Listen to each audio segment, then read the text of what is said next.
Hi guys, welcome back to my channel. My name is Suranjali Seal, and like I always say, if you are somebody that loves literature and is all about literature, then this is the channel for you. In our video today, we're going to discuss the Bildungsroman kind of novel and the Kunstlerroman type of novel. And so without any further ado, let's get right into it. So let us have a look at the first one, the Bildungsroman kind of novel or type of novel. So what does it mean? We're going to look at its definition first, then we're going to understand what it is, and finally look at its features along with some examples.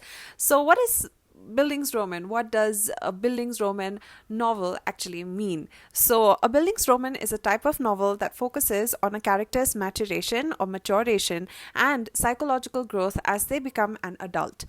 The German word Bildungsroman means novel of education or a novel of formation. So what does this actually mean? Let's look at it word by word. It is a type of novel that focuses on a character's maturation and psychological growth. So maturation, okay, what does being mature actually mean? Like, see, we usually say that yes, till the age of 10 or 12, there are kids who are very smart these days. There are exceptions where children actually behave more maturely than their age, yes. But maturity over here has to do with learning from experiences, with understanding the world in terms of your experiences, in terms of growth, in terms of handling situations. Maturity is like that. They say, right, maturity comes with age. So there's a reason for it, because once you're born as a baby, 1 to 5 years, 5 to 6 years, then we go on till 11, 12, and then finally the teens, we are still just accumulating knowledge via our experiences. That is, from 1 to 2 we have a certain set of idea of the world. There's a certain way we live our life. Then again, till we reach the age of 10, there's a particular routine in our life. There's a particular way we handle and look at the world. Even sometimes you see nowadays that when we look at some issues that we might have seemed very, very big in our school days, okay, maybe fights with friends or misunderstanding with friends, now they seem very trivial, because as we grow, as we mature, we see the world differently. So in that sense, a Bildungsroman novel is a type of novel that focuses on a character's maturation. So when you're becoming mature, you're actually adjusting to situations, looking at situations, learning from those situations. It has to point towards growth, towards accumulation of many things, like knowledge, like accumulation of, it can be anything, materialistic also, like wealth also. It is your maturation as you go ahead in life. You're learning through your experiences, and psychological growth as they become an adult. So it is all of us, you, me, and everyone else, right, who has actually come up to this point in our lives. We have just accumulated knowledge, accumulated learnings, and we have learned through our experiences, right, since childhood till today. It's the choices that we make that teach us a lot of things in life. So that's what I'm saying. A Bildungsroman, it focus on that, on maturation, on growth, on psychological growth, what you learn out of it all. So this is a Bildungsroman kind of novel. The German word Bildungsroman means novel of education. That is, it seeks to teach us something as well. It seeks to teach the characters in the novel something as well. Or a novel of formation. Why formation? You form opinions, you form ideas, you form principles, you form values as you grow up, right? And that's what shapes us. The choices we make shapes us, the value shapes up, our principle shapes us, it defines who we are. So what I'm trying to tell over here, let's just take an example. Say, very, very famous novel, Jane Eyre. Let's just take the case of Jane Eyre. What happens in Jane Eyre? We are introduced to her in a very young age. She is an orphan. She has lost a parent. She's under the care of her very tyrannical aunt, Mrs. Reed, right? And she is living with her aunt, and she's not treated well. So this is her, childhood. Then she's taken to Lowood School. In Lowood School, she's treated differently. She makes friends, she loses a friend in Lowood School, and then she learns from there. Even Lowood School, right, her character holds on. You can understand a character's personality, you can understand a character's motives, what drives her, what is her her independence, how is it cultivated, how she never backs down, she fights back. All of those are principles, all of those are values, all of those are her character traits. So we are exposed to that as she grows up, when she becomes a governess, when she stays with Mr. Mr. Rochester, when she rejects marrying him, and later when she accepts marrying him, later in the novel also, and the terms under which she accepts Rochester's hand in marriage, everything, it leads to that maturation right from when she was young. We see how she sees the world, her principles, her values, her character are the same. Like, suppose you will have the same character. Suppose I am Suranjali, so right from a kid, right, there's some core values and core principles that will be the same throughout my life. Okay, it is a fact. Okay, it will be the same, but how I react to situations, how I make choices, what I learn from my experiences is what will define the future. So same way for you and I and everybody else, it's like that. Core values and principles that we're taught right from childhood are always the same, tend to remain the same. All we have to do is where to apply them, how to handle situations, how to view the world, and how do we negate the bad things in life and try to opt for the good things, trying to become better every day. That's what defines who we are. So what I'm trying to say, a Bildungsroman novel is about all of that. So in Jane Eyre also, we see that right from her childhood, she grows up to become this independent, self reflective, opinionated woman who stands up for what she believes in. So all her life experiences kind of make sense towards the end. So Bildungsroman is like that. It is a novel of formation, of maturation, of growth. So they tend to usually start from the childhood. We see how a character develops, grows up and everything, and it culminates properly. There's a close ending. It's not open-ended. Like, there's a resolution towards the end. So let's just have a look at the features. There are 4 main steps that are included within a Bildungsroman. They include loss. So again, I'll take an example. Jane Eyre, loss. She loses her parents, then she stays with her aunt. Then she goes to Lowood school also. There she loses her friend. So there's loss. How that loss impacts her. What does she take away from the loss? Does she just hold on to the past, or she actually learns from it, takes from it, and moves forward? That is there. Then you have journey. The whole of Jane's life is a journey, Jane Eyre, right? She, from her Mrs. Reed, she goes to Lowood school, she becomes a governess. After the governess, she goes, till the end, we see it's a journey, and the woman that she becomes after it, so that is journey. Personal growth. Throughout, there's personal growth. She keeps her opinions intact even when society presents itself in front of her negatively, even when situations present themselves to her awkwardly. Then also she knows what to do. She holds on to her principles, what she believes in, her independence. Okay, through conflict. So personal growth through conflict and maturity. That is, towards the end, we see the woman that she becomes. So a Bildungsroman, this is a standard. These are the steps, okay, within a Bildungsroman novel. Now, Bildungsroman stories often explore themes related to identity, coming of age. Like I said, identity. What does Jane believe in? She loves her independence. The main reason why she doesn't accept Rochester's hand is because of Bertha Mason, because Bertha Mason is this kind of like a thread that's tied to Rochester, and she knows that as long as Bertha Mason, the legally wedded wife of Mr. Rochester, is there, she will never come out of that mistress tag. She will never be able to have it also. She chooses her independence. Later, when Bertha Mason dies and the mansion is set on fire and Rochester loses his eyesight, right, that's when she accepts his hand. What does it mean to us? What does it actually mean?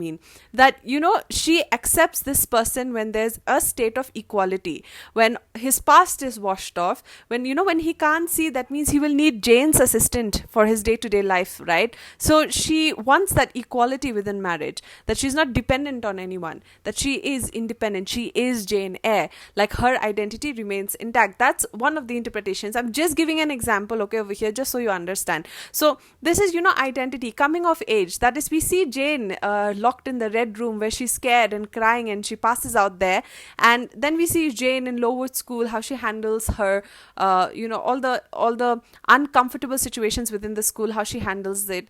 Then when she when she gets into this romance plot with Mr. Rochester, how does she handle that? How does she take decisions for herself in her life, for the future? All of those things are there. coming of age, we see her growth, right? Like it's past teen years now, she's actually growing up to become a woman. Then we have education, Lowood School again. We have how she and all the other students have, I told you a lot of it is influenced by the author's own life, so you'll find it reflected in the novels as well. So education, what kind of education did she receive, and what did it do good for her, did it not do good for her, what kind of experiences does she gather in her education, also what kind of impact does it have in her life, okay, all of that. Social norms and expectations, like I said, Bertha Mason, as long as she's alive, Jane Eyre will never be more than a mistress to Mr. Rochester, and that's something that she will not, no matter how much she loves him, she's not going to settle for that. And also social norms and expectations, like you'll see how Jane's principles and values shine forth in every situation, in every walk of her life.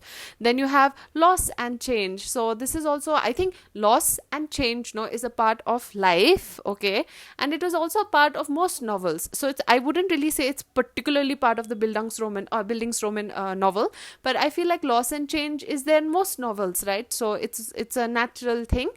So natural thing as in like it's inspired by life itself, right? Literature. So I feel like loss and change is a constant, okay? Change is constant, and loss also is a part of life, okay? Loss is a part of life. So these themes are central to the protagonist's journey towards maturity and self-discovery. Now, some examples of Bildungsroman protagonists: the orphan. The orphan, you can consider Jane Eyre, or for the orphan also you can consider,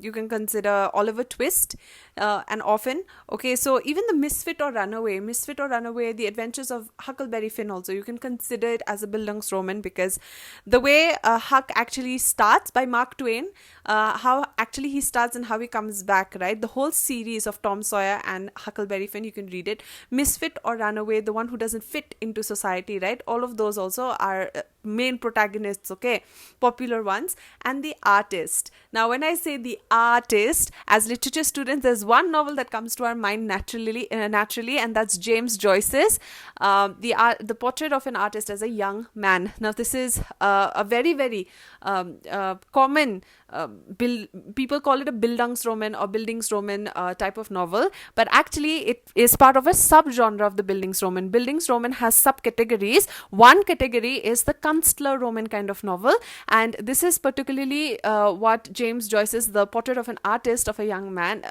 is the type of novel that it is. So, Bildungsroman, yes, you have Jane Eyre, The Adventures of Huckleberry Finn, Oliver Twist, all of this is there, okay? When we consider the artist, particularly the artist, right, or Lily Briscoe from To the Lighthouse, particularly her journey, if you have to consider, is the Kunstler type of novel. It's the Kunstlerroman novel. So Kunstlerroman, what is it? A subcategory of Bildungsroman, which is more specific and focuses on the artistic development of a writer, musician, or visual artist. So when we consider artistic development of a writer, so it can be anything. Stream of Consciousness, Virginia Woolf, I'm giving an example, okay, or a musician or visual artist, a painter, whatever, okay. Kunstlerroman means that. Kunstlerroman type of novel means an artist's journey. So the most common one is this one, right? We can even consider Dr. Faustus. Actually, he is, I'll tell you about this in the next slide, but let's just read this part. The term translates to artist's novel in English, okay. So let us have a look at Kunstlerroman type of novel or the artist's novel. So in case of the Kunstlerroman kind of novel, let's look at the definition first. A Kunstlerroman is a novel that tells us the story of an artist's growth and development, usually from youth to adulthood. So what is the first difference that we get? That when we come to Bildungsroman, it is also a coming of age story, but it focuses from childhood usually, right? From childhood or very young, very, very young age to maturity. But in a Kunstlerroman type of novel, it is rather a novel that tells the story of a person from youth. It starts from midlife. It starts maybe from 16 years or 17 years, and then it goes on to maturity. So it is an artist's growth or development. So in that sense, you can consider Lily Briscoe's painting, okay, or you can consider The Portrait of an Artist as a Young Man, like I've already mentioned. And most commonly, you can also refer to Dr. Faustus. Okay, so Dr. Faustus also is an excellent example of a Künstlerroman type of novel. So the term is German for artist's novel. Künstlerroman is a subcategory of Bildungsroman. You have to remember they're not different. Künstlerroman is a subcategory, so you have to just remember that, which is a coming of age novel. However, Künstlerroman may differ from a Bildungsroman in a few ways. So how does it differ from Bildungsroman? Let us just have a look at that, and we'll consider some examples to understand. So ending. A Künstlerroman hero may reject everyday life, while a Bildungsroman hero may settle for being an ordinary citizen. So, I mean, any novel that you take, like Huckleberry Finn also, he returns back, right? He comes back home. And then when you talk about Jane Eyre, she marries Rochester and settles down. So you settle down for a normal life. But when you consider James Joyce's The Portrait of an Artist, of the artist as a young man, what is the ending? Stephen Dedalus rejects everyday life. He actually decides to leave Ireland, okay, and he wants to embrace his artistic side, his artistic intellect. He wants to embrace that, explore that. This is directly reflective of James Joyce's own life, because Joyce himself had decided to leave Ireland, remember, and then he decided to leave home, and he wanted to go to Paris and Italy to actually discover his artistic prowess, or his writer's prowess, or his artistic prowess. So he leaves home. Same way, Stephen Dedalus also, who is a reflection of Joyce himself. Stephen Dedalus also, the protagonist, he decides to leave Ireland, and then he wants to go for artistic exploration. So he leaves his family behind. So it is not like, he leaves his family, the church, he essentially leaves his past behind to go towards a new beginning. So it's not close-ended also, you see. It is not an ending. It is, the novel ends with Stephen Dedalus going after a new beginning. So it is different from a Bildungsroman. For a Bildungsroman, it gives you a closure. It gives you a settlement. But in case of Künstlerroman, it's not like that. Actually, the artists or the protagonists reject everyday life. So I hope this is understandable. Then, if you consider Dr. Faustus, like for example over here, the focus is what? A Künstlerroman may focus on the artist's entire life, not just their childhood. So if you read Jane Eyre, the first considerable amount of the novel focuses on Jane's early life. Of course, there's till up to maturation and after she gets married and all, the whole thing is covered. But when you consider, say, Dr. Faustus, we don't meet Faustus when he's a baby. We don't meet Faustus when he's 5 years old or 7 years old. We don't meet Faustus when he's 16 years old. We meet him when he's an established scholar. Dr. Faustus is an established scholar, and now he's going to dabble in the occult, right? And then he sells his soul to the devil. So you have the good angel, bad angel, all of them appear. So that's the whole idea. So we meet him quite at a quite a mature age, quite a mature stage, but we see his journey from there. So the focus is on the artist, not on his entire life, but it is rather, or not just their childhood, it is rather their entire life as a whole. That at the end, when he's dragged to hell, when Dr. Faustus is dragged to hell, we know what are the mistakes he has made, right? We know, like, we do not go into the psychological depths of a child. We don't go into the Dr. Faustus who was a child of 5 or 13. We don't know that. We see him when he is an established scholar. He is a scholar, he is dabbling in the occult, and now he has sold his soul to the devil. Even after repeated chances, he makes mistakes after mistakes, and then his soul is dragged to hell. So Dr. Faustus also, it gives us a culmination of his entire life, a picture of his entire life. So I will give you the whole name of Dr. Faustus. I forgot. Okay, wait 1 second. I think it is the tragical history of Dr. Faustus. Tragical history, that is his whole life. We get to know, like, how does he die? It talks about his death, right? We come to know how does he die. He dies how, or how is he condemned? He's condemned to hell because of the choices that he makes in life. So, we get to know about his whole life That is Dr. Faustus. Subject matter: Kunstlerroman can include the study of artists in middle or old age, or even historical figures. So I think this is easy. So I really found this one topic that I wanted to talk about, Bildungsroman and Kunstlerroman, because I was reading a few Bildungsroman and Kunstlerroman type of novels, which I will discuss in my book recommendation videos. But I was reading a few novels, so I thought that why not I talk about Bildungsroman and Kunstlerroman type of novel here. So I hope that you understood this difference. The only thing is, Bildungsroman means a coming of age story. Kunstlerroman is also a coming of age story. Bildungsromans, it focuses from childhood usually to maturity, and for Kunstlerroman it can be childhood, but usually it's from middle age. Like for example, you can focus on the middle or old age, or you can even look at historical figures like I've mentioned here, and it focuses on the artist's entire life as a whole. We get a culmination just like Dr. Faustus. And we have to remember the Kunstlerroman is not separate from Bildungsroman, rather it is a subcategory that is under Bildungsroman. We have Kunstler type of Roman. Bildungsroman is all encompassing. Kunstlerroman particularly is an artist's novel. So I think that this is done. What are the similarities? All focus on growth, all focus on a journey, all focus on say experiences, all focuses on choices, on episodes, on life. That's like the similarities between the two. But I just wanted to keep this out there. I think it's pretty interesting. So next time you read a novel, then I think you can pick out which one is a Bildungsroman one. Most common are the Bildungsroman ones, but you can easily distinguish between the two now. So I really hope that this video has been helpful for you, and if it has, then don't forget to like the video, share the video, and subscribe to my channel for similar content. And if you're all about literature and grammar and vocabulary skills, then this is the place to be. Till we meet again, I really hope that you stay healthy and happy. See you in the next one, guys.